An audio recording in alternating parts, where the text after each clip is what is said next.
Hey guys, James from Sikky Manufacturing. If you're doing an LS swap and you want a simple solution for your fuel system, we've got just what you need. Let's take a closer look. This universal fuel system kit comes with the lines, fittings, hardware, and fuel filter regulator combo you need for a simple install. The kit includes an OEM push lock style fitting that adapts your factory GM fuel rail to a -6 line.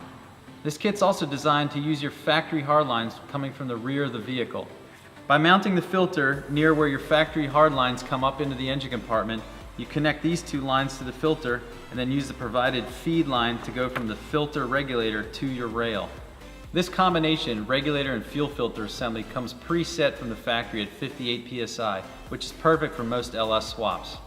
The Sikky Universal Fuel System Kit comes with high-performance black braided nylon line and high-quality AN fittings.